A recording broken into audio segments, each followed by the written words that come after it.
기준금리 인상되지 않았으니까 금리가 얼마 오르지 않았다. 그리고 앞으로도 그 폭이 미미할 것이다. 유도를 많이 하죠. 작년에 인구 이동 증가율 21년 만에 최고다. 아파트 투기 열풍 때문이죠.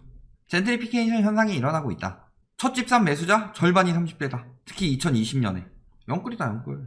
굉장히 늘어났다는 거죠. 여기는 거의 불법 증여가 많을 테고 이런 것들은 샀을 수도 있고 증여했을 수도 있고 여러 가지 있지만 영끌이 많이 늘어났다는 거죠. 자, 이제 30대도 안 통하니까 뭐라 그래요? 20대도 영끌 매수. 20대가 영끌 매수할 수가 있어요? 끼케야 갭 작은 데 가가지고 갭 투기 들어가는 거지. 다음에 10대가 하고 다음에는 영끌 매수, 집값 오른다, 초등학생 영끌 매수 계속 들어가 보시죠. 20대가 영끌 매수할 능력이 돼요? 20대를 무시하는 게 아니라 지금 같은 집값에 20대가 어떻게 영끌 매수를 하느냐. 다 불법 증여지. 뭔 소리야, 말 같지도 않은 소리 하고 그래. 진짜 짜증나겠어. 새해부터 뜨겁다. 매수 심리 역대 최고. 주간 안 나오고 뭘로 해요? 이럴 때 월간으로 많이 하죠. 그 다음에 주택가격 전망 CSI 한국은행에서 이야기한 거 보면 어때요? 30대까지만 오르고 있다. 매수 심리가 죽고 있으니까 거래량 보면 다 오는데 이로 인해서 가계부채는 1700조 넘어섰죠. 그리고 잠재 부실 우려가 고조되고 있다. 사회 안정만 피해 금융사 부실화를 초래해 금융 안정성까지 저해할 수 있다. 숨어있던 대출 연체 늘어나고 있었다가 갑자기 줄어든 이유는 뭐예요? 대출을 많이 받았기 때문에 분모가 늘어나서 연체율이 줄어든 거지 분자가 줄어들고 있진 않았어요. 저런 지금 이자 상환 유예 지금 원래 3월까지 끝나기로 했었는데 또 유예된다고 하죠. 왜? 워낙 심각하니까. 늘 이야기하지만 아시아 3개국은 지금 부채 위험에 빠져 있습니다. 중국은 회사 부채, 그 다음에 일본은 국가 부채, 한국은 가계 부채에 늪에 빠져 있다. 우리나라는 그래서 가계 부채가 엄청난 문제인데 막 터지지 않는 이유는 지금 경제 위기이기 때문에 여러 가지 터지지 않도록 막고 있을 뿐이지 그거 끝나면은 엄청나게 터질 것이다. 사실 3월에 완전히 작살날 수 있었죠. 미루고 있는 거예요. 점점 더 미루면 미룰수록 커지겠죠. 눈덩이는. 그 부분은 생각하셔야 되죠. 자, 가계기업 정보 5천조고 터지면 67조 증발. 67조 증발은 진짜 눈에 보이는 것만 하는 거고 그것도 되게 작게 잡은 거고 여기서 승수 효과랑 연쇄적으로 터지는 거 보면은 67조만 증발하겠어요? 저 정도로 절대 끝나지 않는다. 저기 규모가 얼마나 된다고. 67조면 엄청나게 큰 것 같지만 얼마 안 돼요 사실. 자산범을 터져서 저것만 증발되면은 거품 덜 빠진 거예요. 몰려든 유동성이 얼마고 지금 빚지고 있는 게 얼만데 지금 대출금리 계속 오르고 있다고 하죠. 2019년 12월에 3.87이에요 20년 12월에 3.5까지 올랐어요. 거의 다 따라잡았죠. 문제는 이때는 기준금리가 1.25%, 이때는 지금 0.5%예요 기준금리가. 그런데 대출금리가 다 따라잡았다는 건 위험하다는 거죠. 주담대는 오히려 더 높죠. 맨날 코피스 금리 떨어지니 기준금리 떨어지니 했는데 주담대는 이미 넘어섰다. 코로나 이전을. 기준금리가 안 올랐으니까 그 오르는 폭이 소폭일 거라고요? 부담이 안 된다고요? 누구 주둥이에서 그런 이야기가 자꾸 튀어나오죠? 자, 거기다가 지금 뭐예요? 안 터지고 있는 이유 중에 하나, 다중채무 돌고 있다. 이게 다중채무가 왜 돌고 있어요? 저금리니까. 저금리니까 여기저기 빌려서 3곳 이상에서 빌린 다중채무자. 그러면 대부분 이거죠. 영끌 아니면 돌려막기. 영끌, 돌려막기 뭐든 간에 다중채무자들은 저금리 때문에 다중채무자 된 거죠. 몇 년새 급속히 들어갔는데 이게 뭐 되면 터지는 거예요? 금리 인상. 금리 인상 되고 있다고 이야기하면 자꾸 기준금리 가지고 이야기해요. 파월이 어쩌니 저쩌니. 현상을 보고 있지 않은 사람들이 누구죠? 기준금리 물론 기준이 되니까 중요하지만 현재 지금 실생활에 와닿는 금리는 현재 시중은행 대출금리죠. 시중은행 대출금리 어떤지 확인해 봐요. 지금 이금융권, 카드 저축 대출 받으면 다중채무자 전락하고 있는데 보험대출, 그 다음에 새마을금고대출, 신협대출 쭉쭉 늘어나고 있죠 다들. 그래도 1금융권은 기준금리 하더라도 올라갈 텐데 2금융권 계속 대출 받는 게 뭐가 문제냐.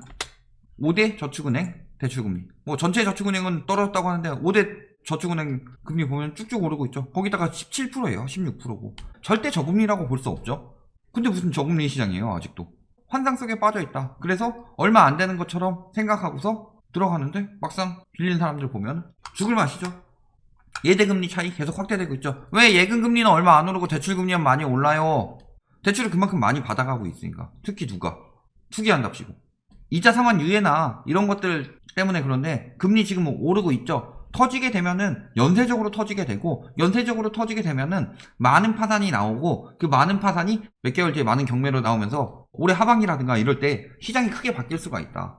연장됐으니까 조금 더 연장될 수 있겠죠. 그렇지만 6월부터 양도세 증가하죠. 그 전에 빨리 팔아치워야 되죠. 거기다가 보유세까지 때려 맞으면 장난 아니죠.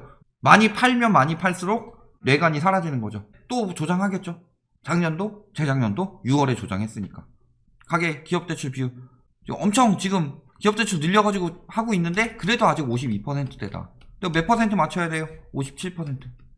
자, 가계대출 거의 안 늘었고 기업대출만 엄청 늘렸죠. 기업대출이 이렇게 는다는 가정 하에 들어가야 되고 가계대출은 그래도 계속 안 올린다는 얘기죠. 가계대출을 4대 은행 이런 데서 막고 있어요. 맞춰야 되니까 지금 가계대출 갑자기 101% 됐다는데 그 사람들 어디서 대출 받을 외적인 데서 받고 있겠죠. 당연히 4대 은행 아니면 금리가 높고 근데 맨날 저금리 타령하고 있죠. 그래서 지금 같은 경우에 뭐 주식이나 이런 거 그 시장에 또 이익 보는 사람들 그걸로 메꾸고 있기도 한데 언제까지 갈 수 있어요. 주식도 지금 3,200 찍고 나서 보합세로 들어왔는데 가계대출이 유지된다는 상황에서 기업이 15%씩 늘어갈 만큼 더 대출을 많이 받는다는 가정이 들어가야 되는데 자, 국고채 금리 보면 어때요? 자, 단기금리는 떨어지고 있고 장기금리는 올라가고 있죠. 괴리가 커지고 있어요. 단기금리는 기준금리 영향 많이 받죠. 기준금리는 낮은데 경기 회복되고 있다는 거죠. 경기 회복되면서 시장금리는 올라가고 있다. 단기적으로는 지금 기준금리 안 올랐으니까 단기적으로 빌려줬다가 그 이자 쳐서 받는 거잖아요. 3개월 뒤에는 얼마 안 오를 것 같은데 10년 뒤에 되면 엄청나게 올라 있을 것 같다. 이자를 많이 받을 수 있다. 라는 생각으로 오르고 있는 거죠. 차이가 벌어지고 있다. 국고채뿐이에요. 금융채도 마찬가지죠. 6개월 금리도 떨어졌지만 슬슬 다시 오르고 있죠. 그 다음에 5년 금리도 계속 오르고 있어요. 금융채 금리가 오른다는 건 무슨 소리예요? 코픽스나 이런 데 영향 가죠. 얘네들이 오른다는 게 이자가 계속 오를 것이라는 얘기예요. 8월부터 슬금슬금 오르고 있죠. 그러니까 9월부터 이자 쭉쭉 올라갔잖아요. 대출금리는 오름세를 보일 것이다 라는 게 예측되고 있죠. 경기가 회복됐어요. 자, 저금리로 내린 이유 뭐예요? 요거 때문이죠. 요거는 기저효과 때문에 튀어오른 거죠. 사실 이렇게까지 살아나지 않았다. 예를 들어서 100%에서 20% 하락하면은 80%죠. 여기서 다시 20% 상승하면은 96%다. 3점 몇 %고 오른 것도 뭐 2점 몇 %지만 그렇게 생각하더라도 회복은 덜 됐지만 오른 폭은 여기 떨어진 폭만큼 오른 것처럼 보이죠.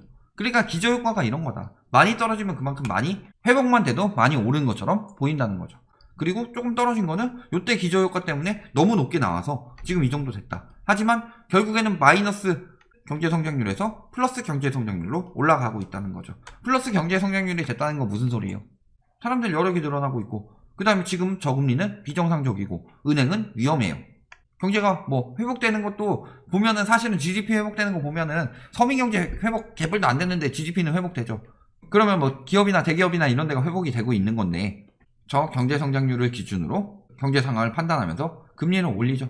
근데 이런 거 모르고 그냥 가가지고 대출 받으려고 그래요. 어제도 기사 뜨더라고요. 저기 외국 경제인지 만국 경제인지 보면은 대출 받으라고 갔는데 막 억제해가지고 죽겠다 막 하면서 왜 억제하냐 대출 더 풀어줘라 자꾸 이런 여론 만들려고 하고 있어요. 나라 망하라고 기도하고 있는 거죠. 물 떠놓고. 자, 영끌 아파트 지금 서브프라임 모기지처럼 죽음의 서약 될 수도 지금 경고 나왔죠. 서브프라임 모기지 사태를 기억하고 있다. 서브프라임 모기지 사태가 뭐예요? 초저금리 정책 똑같죠? 이게 누구한테 갔어요? 서브프라임한테 갔죠. 프라임 등급이 신용도가 높으면 서브프라임 등급은 신용도가 낮으니죠. 대출이 안 나오는 등급이었다.